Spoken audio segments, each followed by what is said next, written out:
జాతీయ అత్యవసర పరిస్థితి ఆర్టికల్ 352 ప్రకారం యుద్ధం లేదా బాహ్య పరాక్రమణ లేదా సాయుధ తిరుగుబాటు వల్ల భారతదేశం లేదా దానిలోని కొంత భాగం భద్రతకు ముప్పు ఏర్పడినప్పుడు రాష్ట్రపతి అత్యవసర పరిస్థితిని ప్రకటించవచ్చు.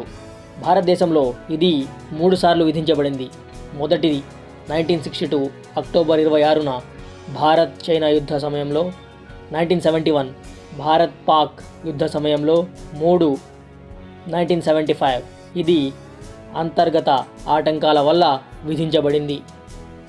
1975లో ఏర్పడిన జాతీయ అత్యవసర పరిస్థితి గురించి చూసుకుంటే, అప్పటికే 2 సార్లు ప్రధానిగా చేసిన ఇందిరాగాంధీ 1975లో జరిగిన పార్లమెంట్ ఎలక్షన్లో రాయ్బరేలీ స్థానం నుండి పోటీ చేసి వివిధ అక్రమాలకు పాల్పడి గెలిచారు అని తన ప్రత్యర్థి అయిన రాజ్ నారాయణ్ అలహాబాద్ హైకోర్టులో పిటిషన్ వేశారు. జూన్ 12న 1975లో అలహాబాద్ కోర్ట్ ఇందిరాగాంధీ ఎన్నిక చెల్లదంటూ సంచలన తీర్పునిచ్చింది. అయితే ఆమె ప్రధానిగా కొనసాగవచ్చని, కానీ ఎంపీగా మాత్రం కొనసాగదని, పార్లమెంట్లో ఎటువంటి డెసిషన్స్ తీసుకోవడానికి వీల్లేదని హైకోర్టు తేల్చి చెప్పింది.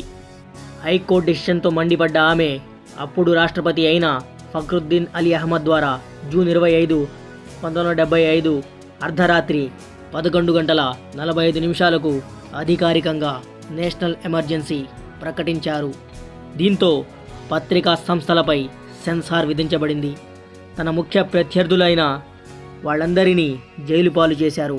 ఇంకా ప్రజాస్వామ్యంలో ప్రజలకు ప్రాథమిక హక్కులు కాలరాస్తూ 1970 మార్చి 21 వరకు, అంటే 21 నెలల పాటు నేషనల్ ఎమర్జెన్సీ కొనసాగింది.